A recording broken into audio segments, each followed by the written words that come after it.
It's our Afcon Express on News Central TV. We have 17 games played already, 45 goals scored at the African Cup of Nations. And we know that those 45 goals are just half the goals scored at the 2021 African Cup of Nations. More to come in Côte d'Ivoire as they welcome Africa. I am Onyinyechi Obaro, and you're welcome to our Afcon Express on News Central TV. This is where we bring you live updates from the African Cup of Nations Côte d'Ivoire 2023.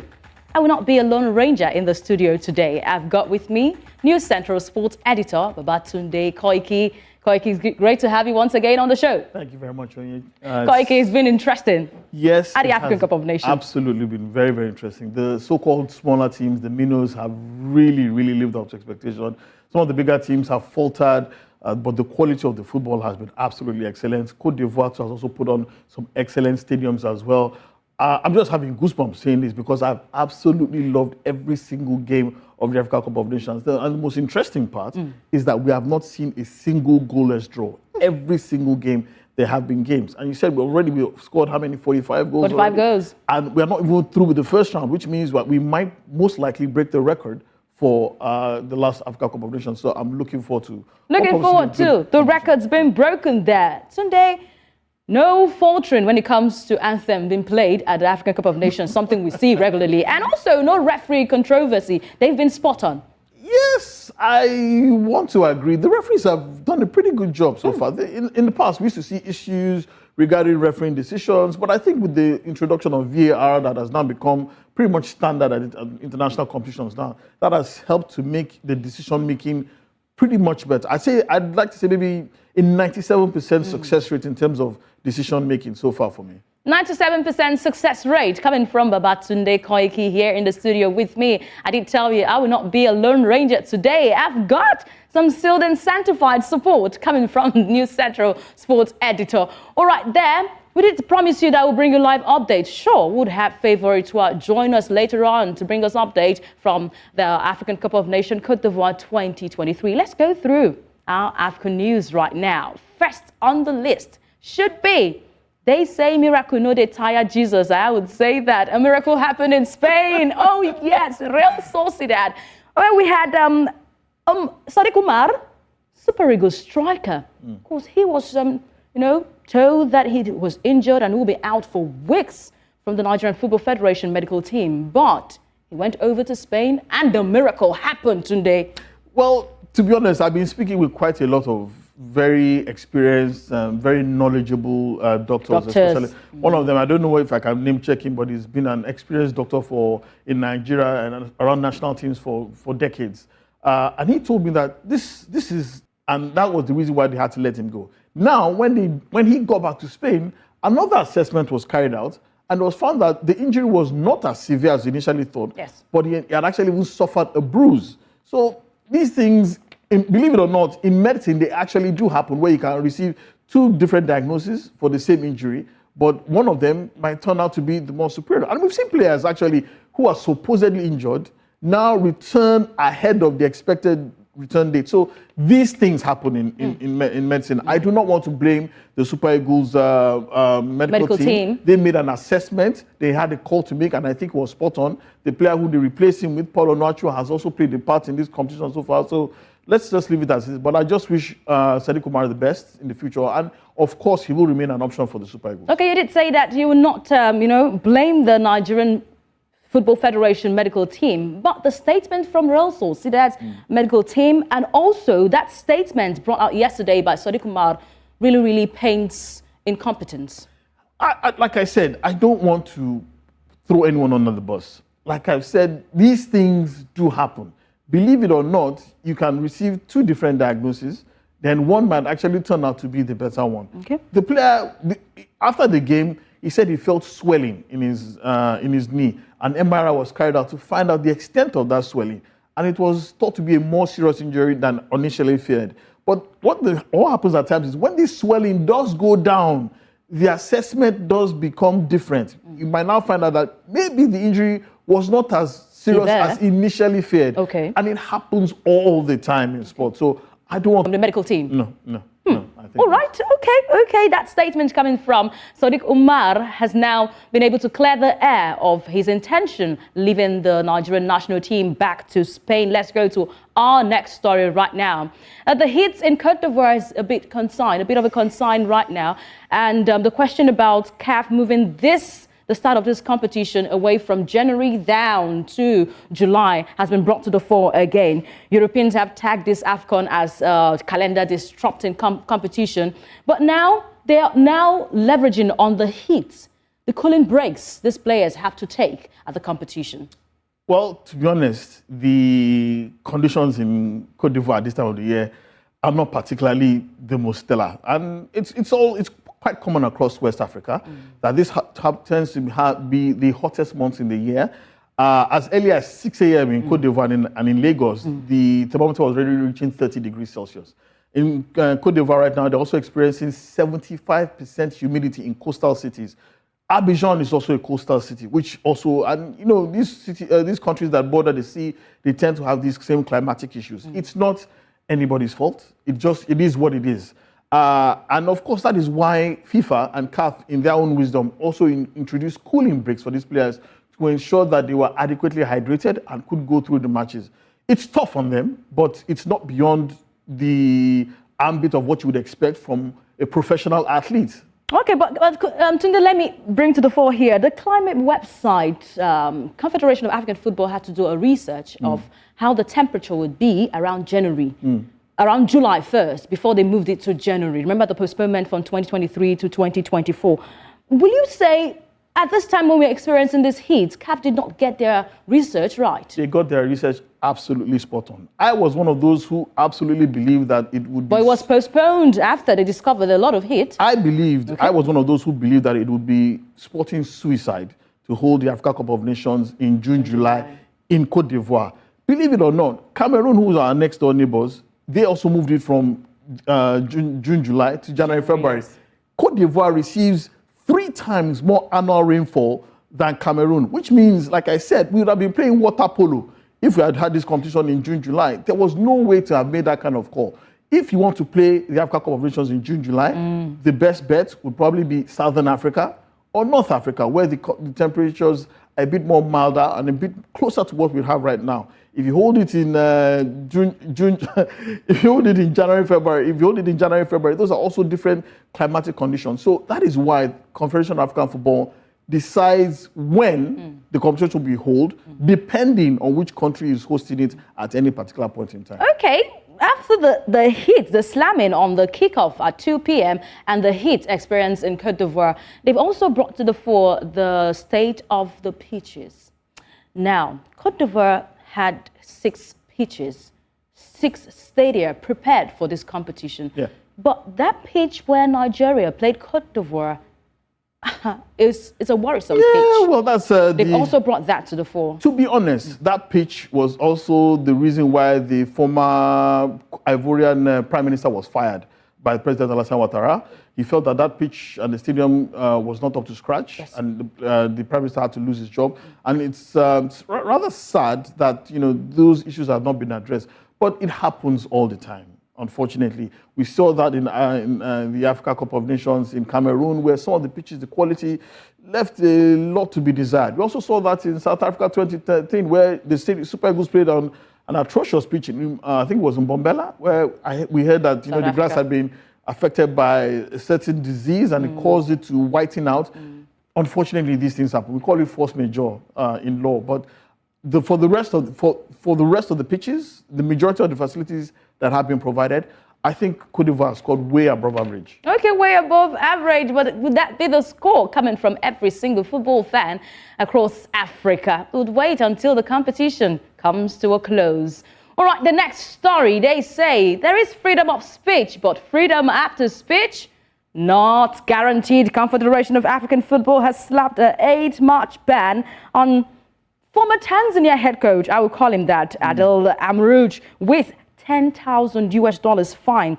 He was given an 8-match ban and also $10,000 fine. Then Tanzania had to put cherry on the cake. They sacked the coach immediately after he got slammed.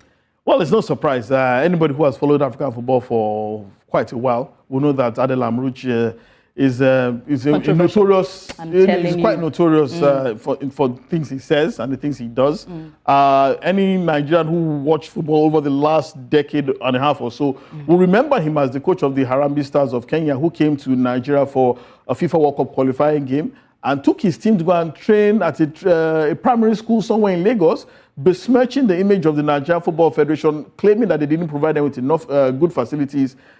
He's also been known to have assaulted referees, spat at them. And the claims he made against the Moroccan Football Federation were actually outrageous as well, because he had no facts and he had no... Should we link those claims to the ties, both, severe ties, both countries share? We know the issue with Morocco, the bother, controversy and all with Algeria. Well, he's an Algerian coach. Yeah, and Algeria and Morocco do have their political spat going on, especially as it has to do with the Western Sahara. Yes. Now, that is a totally different argument. I don't want to get into African politics, but Adel Amrouche is well known for the kind of things that he says.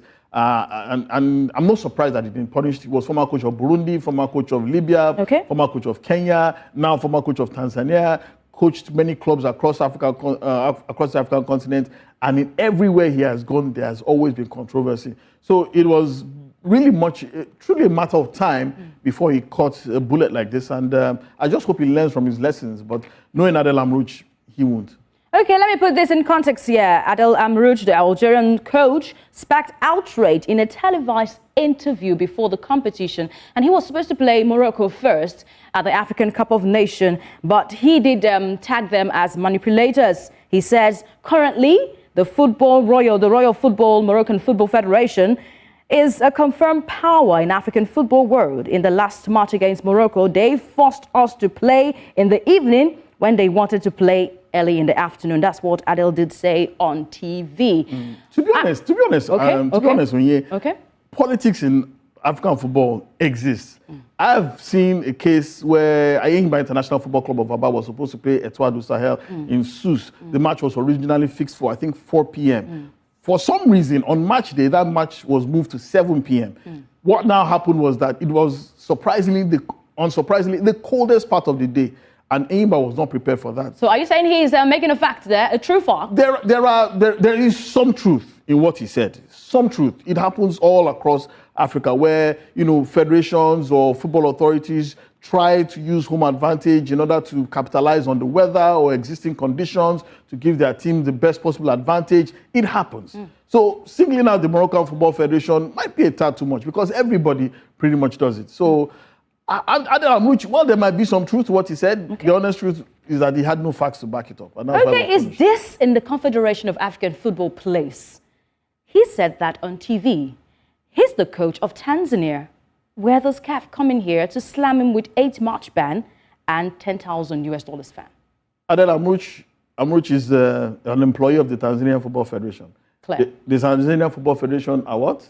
They are also a federation under the Confederation of African Football. Yes. So definitely he comes within their sphere of influence, and that was why he was duly punished. But is the punishment not too much? Severe? A sack, yes. A sack, $10,000, 8-match ban. Well, the sack. Well, of course, it depends on the terms of his contract with the Tanzanian Football Federation.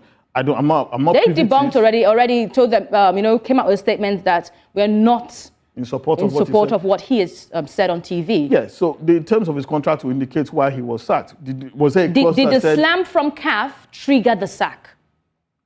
Most likely. But there might be a clause in his contract that says that you are not allowed to bring the reputation of the Tanzanian. Then why did Tanzania not sack him immediately? Not wait for CAF to give that slam? If he's banned for 8 matches, what use is he to the Tanzanian Federation?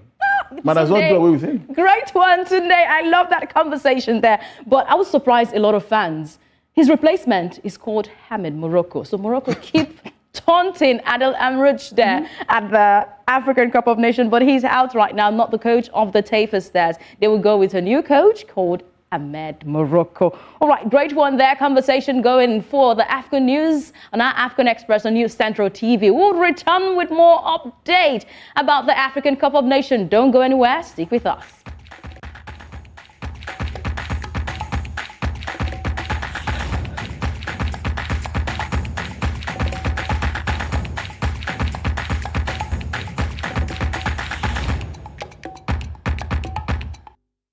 Welcome back. You're still watching our Afcon Express on News Central TV, our coverage of the African Cup of Nations Côte d'Ivoire 2023. And I still have here News Central Sport Editor, Babatunde Koiki. Tunde, I would say that the celebrations at the African Cup of Nations is one to, you drool. Oh, yeah. You'll never forget them, especially from Equatorial Guinea. That celebration, oh, my word. Well, Equatorial Guinea are just keeping in line with a really strong tradition of appearing at the African Cup of Nations. They have always made it out of the group phase at every competition that they've appeared at. And they're looking pretty good to keep that record going.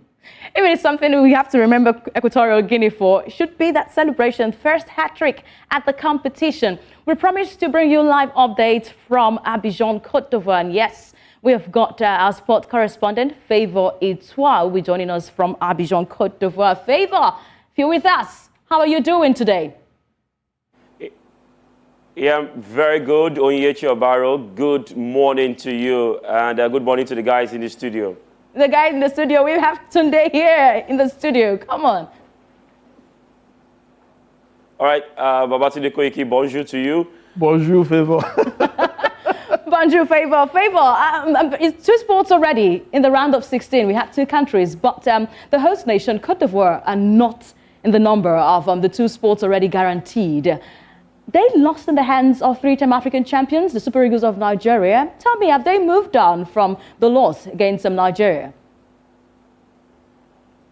Yeah, I think for Côte d'Ivoire, they've actually moved on from the loss against Nigeria. They're looking forward to the next game. That's against Equatorial Guinea. Don't forget, Equatorial Guinea currently at top of the table, courtesy of the victory they had against Guinea-Bissau. And looking at how it is at the moment, the group has been thrown wide open. The Super Eagles of Nigeria are also preparing for their own game. I think every team at the moment, especially in Group A, will be looking forward to their next game. An interesting thing to note is that for Côte d'Ivoire, they'll be playing still at the Alassane Ouattara Stadium, but for Nigeria, they'll be moving to Félix Houphouët-Boigny Stadium.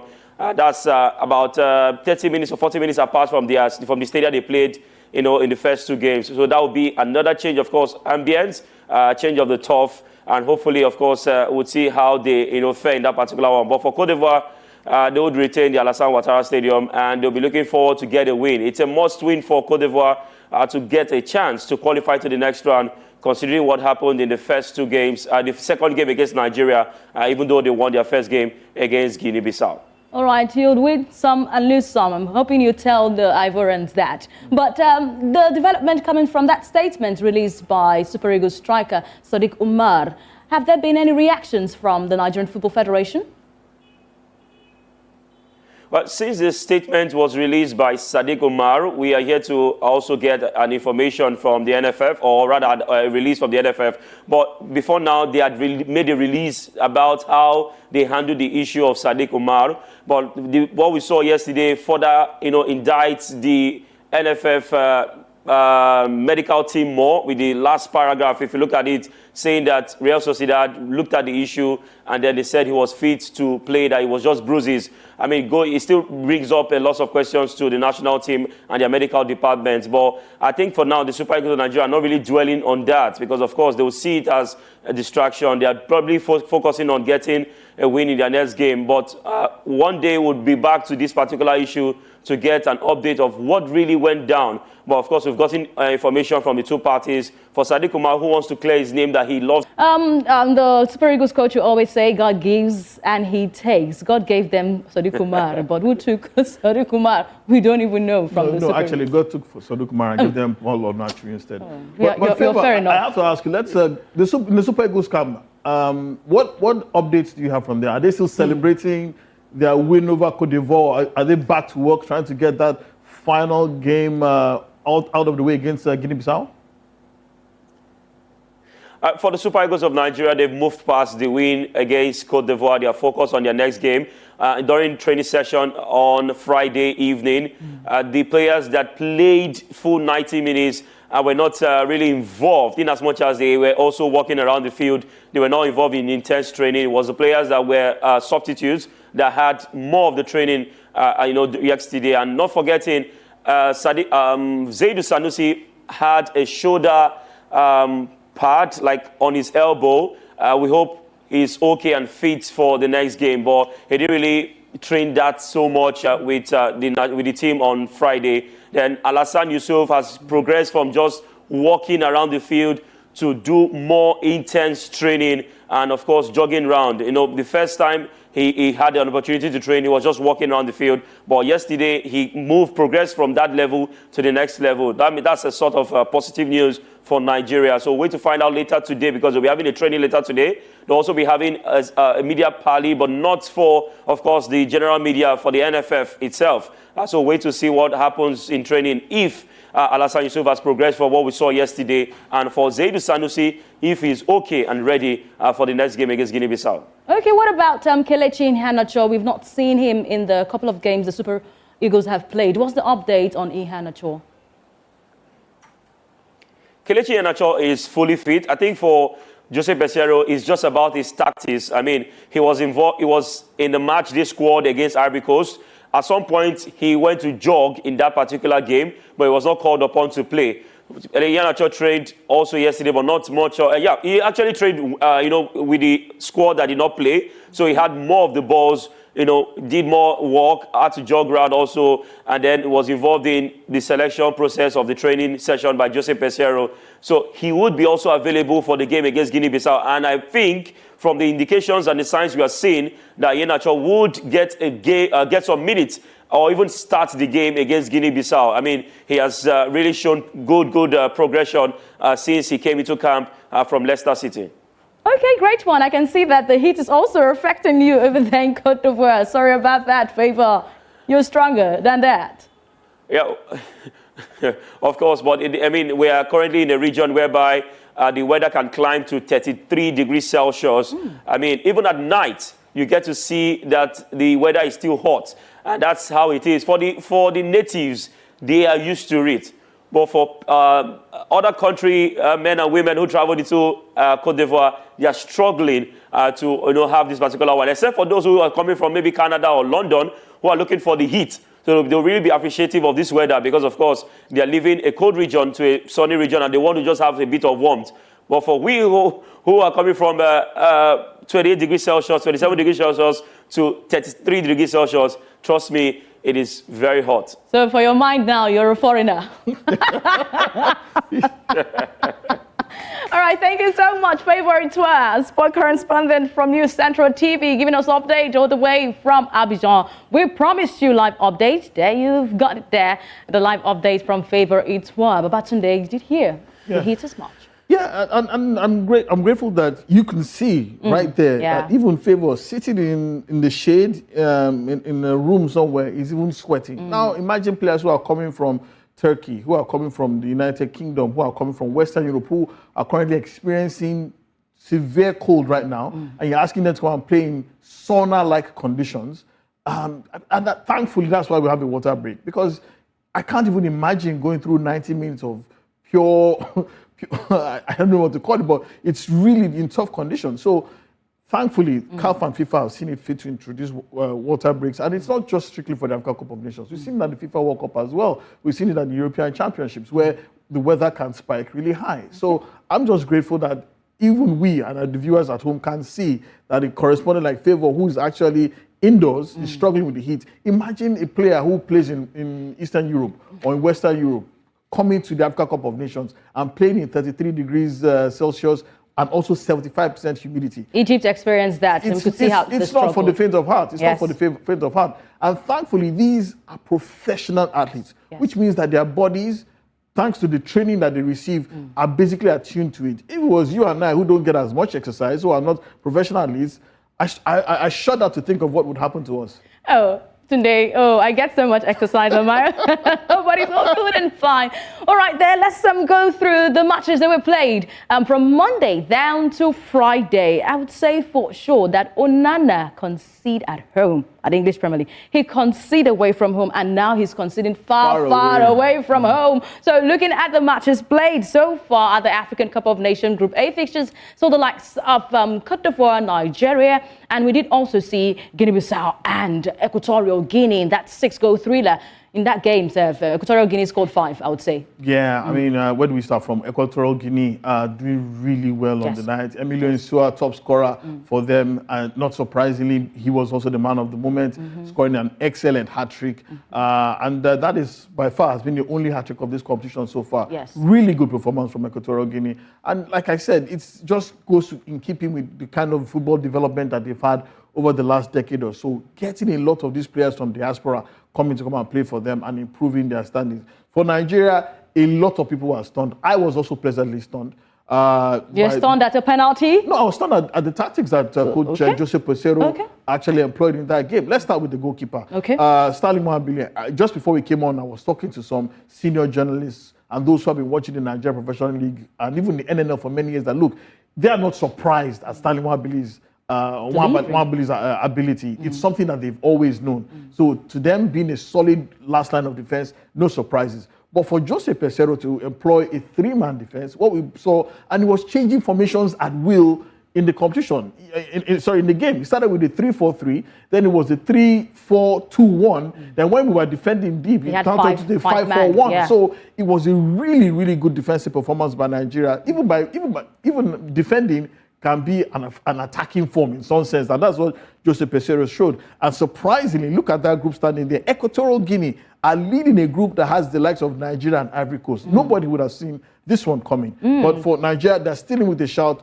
A draw, something as simple as a draw with Guinea-Bissau will take them into the next round. But if they do get a win, that would definitely put us in a good standing to top the group. Now, that game between Equatorial Guinea and Ivory Coast it's like Game of Thrones, Battle of the Bastards. Somebody has to win, and hopefully the Ivorians will be hoping that they're the ones who win. I'm very sure the Ivorians will want to win, to compensate their fans after they lost to Super Eagles of Nigeria. But let's see that group that's got Ghana and Egypt in that game.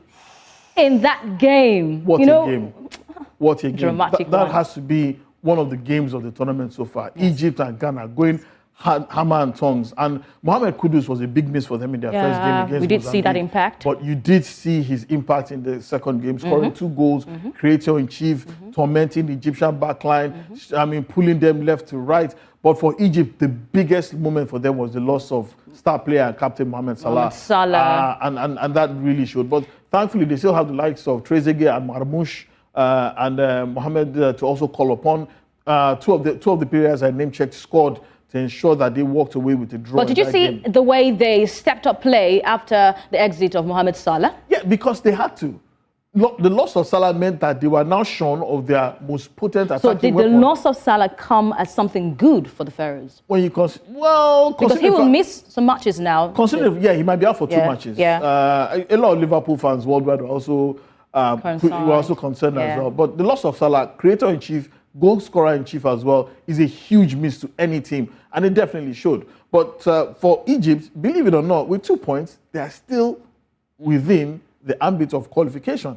Now, Cape Verde made history there. They made history. And first country. This is another team that is following the Equatorial Guinea format, getting players from the diaspora to improve their national team. And you can see the way they went about their business. I felt that game against Mozambique, they gave them away, gave it away. They gave Cape Verde that game. You think Mozambique? Well, there are two. They did not come the same way they came against the Egyptians. No, it's because no 2 matches are the same. And the Cabo Verdeans were playing an absolutely excellent kind of football, whereby they stifled the Mozambicans. They didn't give them any quarter at all. And they scored exactly when they had to. I mean, look at the third goal. I think it was by the captain, Ryan Mendes, harrying the defender, forcing him into a mistake, and scoring. But what about the 2 goals that were also scored? The 2 from long range, one from Bebe, and the other one from us. Those are 2 goals already contender for goal of the tournament so far. Yes, of course. So really good performance from the Blue Sharks. Unsurprisingly, top of that group, through to the next round. But for Ghana with 1 point.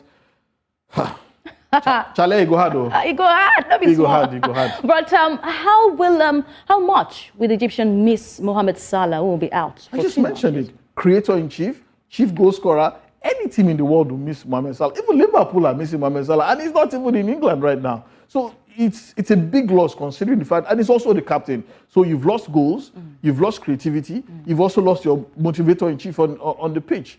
But somehow they still managed to make it work in that game against Ghana. Now, the problem is, without Mohamed Salah, how will they face a very, very dangerous Cabo Verdean side? Mozambique showed them premium shaggy. There's no guarantee that Cape Verde will not do the same, even despite the fact that they've gone through on 6 points. So that's a tough game to look forward to. But for Egypt, the loss of Mohamed Salah is a huge, huge one. It leaves a gaping void in their team. A vacuum over there in the team of the Pharaohs. I'm hoping that Rui Victoria will have to re-strategize, dot his I, cross the T's to make sure that Egyptians pick that round of 16 ticket. Let's go on a quick break. When we come back, the Super Eagles will be brought to the fore.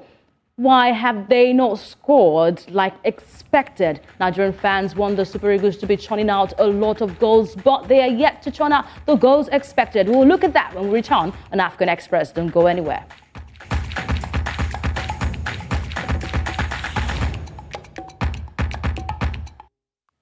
Welcome back. You're still with us on Afcon Express on News Central TV. I am Onyinyechi Obaru. Still got here with me, Babatunde Koiki. And now joining us in the studio will be Nathan. Good luck, Nathan.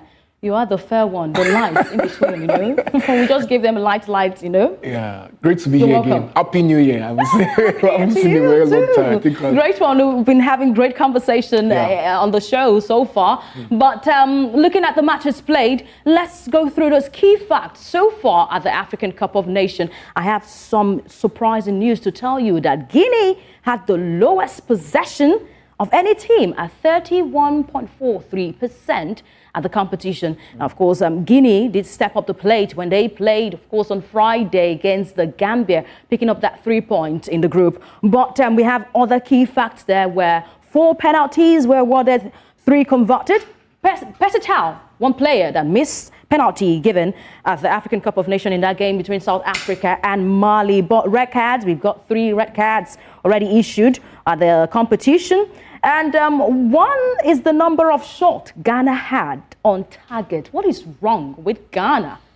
They are dwindling in this competition, bringing the same form from 2021, Nathan. they did not see this coming. Yes, they didn't see this coming at all. Disappointing work for them. Like you said, 2019, they haven't really shown. I think they won the Afcon since first time they won it 1982. That's the first time they won it till now. They've been struggling. Last time 1982. That's a very long time. Kudos to Mohamed against Egypt. He scored a brace, but that wasn't enough to save them. They got a point. The first game as well, they struggled, lost against a Cape Verde. I think for me, the thing I'll point out for the Afcon so far is the refereeing.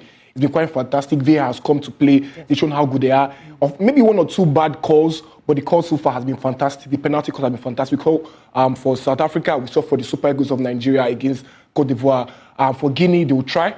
They'll try, but if you keep trying, with the shot they had, let's see how far they can actually go in the competition. The 34th tournament, that's the Afcon, Senegal, the defending champion. Can they be the 4th team to actually hold on to this? We saw Egypt do it, we saw Cameroon do it, we saw Ghana do it. Can they be the 4th team to make it back to back? To make it back to back. Okay, we'll be crossing our fingers. But the West African neighbors, that's talking about Ghana, they lived up to expectation when they went out against Ivory Coast in that second group game, beating them by a penalty. Of course, Victor Osimhen and his teammates will be looking for how they will be able to solve that solution of the goal drought in the team. We've gone through a lot of cases, a lot of solutions from the coach, from the players, from legends of the game. What can the Super Eagles do to get back in form, to score the expected goals that they need to against their opposition? Now, maybe a woman can present that solution. Yes, maybe a woman can present that solution. This lady here, a legend of the game, played for the Super Falcons of Nigeria, 35 appearances, 22 goals. She has won 4 Women's African Cup of Nations titles to her name. We have joining us live via Zoom, Desire Okparanozie, Super Falcons, former Super Falcons striker and captain. Thank you so much, Desire, for joining us on the show. Thank you. Thank you so much for having me. It's a great one to have you here. It's a great one to have you join us in the studio. At least come support me as the woman on the show. Tunde? Well, well, Desire Aquarius is an absolute pleasure and an honor to be on the same show with you. Of course, well-known Super Falcon striker, highly decorated former international as well. I'm sure the first question that we want to ask you is, this Super Eagles attackers hasn't really lived up to the expectation that we wanted to, despite the plethora of talents there. Yeah. There's winning African Footballer of the Year, Victor Osimhen, there's Terra Murphy, there's Kelechi Iheanacho, there's Victor Moses Simon, there's also Ademola Lookman, who's also doing well at Atalanta. Why do you think that this attack has failed to click into gear? Well, particularly, I think, I might be wrong, but I think what the problem is we have the fact that we have Victor Osimhen in our team, the African Footballer of the Year. So much is expected of him, and I think they've built the team around him in a way that it's been designed that he's going to be the one to provide the goals for us, and when he's not scoring, it's a problem, So I think if they can change that narrative and try and have other attackers, to bring in the goals, the likes of Moses. I mean, it would not just have Victor Osimhen to score the goals, but other players as well. Like, hopefully we'll see Kelechi Iheanacho on the field as well. I'm sure he can also, fill that gap.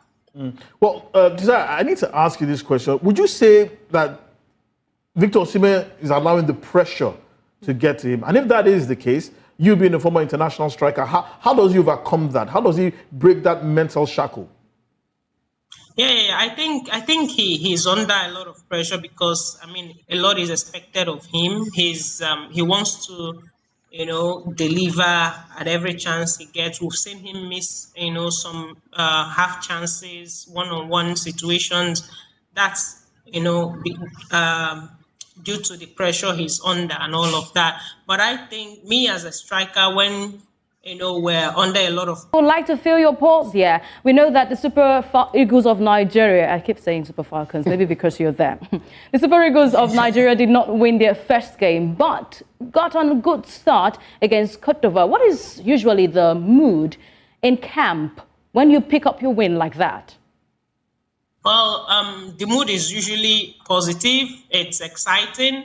Like, picking up your first 3 points. You want to, continue in that line. You want to win, every other game. But the thing is, we'll take it one game at a time. Now they've won against the almighty Ivorians. Nobody believed in them. After watching that first game, nobody thought Super Eagles would come out with all 3 points, but they did it.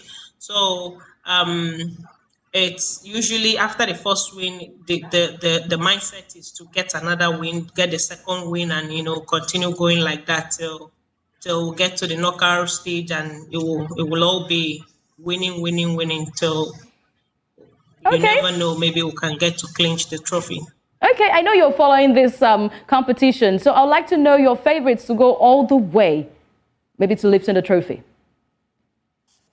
My favorite team? Yes. That are likely going to win the tournament. That will go all the way, and the team to lift the trophy this season. Well, I'm going to go with Nigeria. Nigeria have to win it. You know what the slogan is. Let's do it again. So it's Nigeria or no other team. But if we fall short, I think Cote d'Ivoire can actually bounce back if they get through to the next round, and maybe Morocco. Morocco is another team that can actually go all the way to win it. Okay, we'll be waiting, crossing our fingers, making sure that these teams you've mentioned go all the way. I would personally follow up on this team. Thank you so much, Desire Okpara-Nozie, for joining us today, sharing in your wealth of knowledge. And I'm hoping what you have tipped, the hope you've had on the Super Eagles of Nigeria, they will take it and go all the way in this competition. Tunde? Yeah, big words from a big player. So that's what, as we say in Nigeria, that's how Star do. And I'm hoping that her prediction for the Super Eagles come true. That would really, really, really make a lot of people happy. Okay. Okay, will make us happy, put smile on our faces. Let's look at the games to go down today at the African Cup of Nations. Algeria will return once again. They were surprised in that first game, the opener at the African Cup of Nations. They never thought that they would draw. I'm surprised. Let's just put it out there that since 2019, they won the Afcon. They haven't won any game. Imagine how they exited in the 2021 group stage, and it's happening again. Likes of Mahrez, Islam Slimani, and a few other guys there. We saw the first game. They were not really. They were, let me put this out there. They fielded about all the players in the team. They played the top 5 league, and they could not produce 3 points. They have been teamed to be one of the favorite teams to win the Afcon, but with this start, I don't think they might actually find any way out of this competition. They might probably exit again. That's what I believe. Okay, Tunisia will be on parade today also.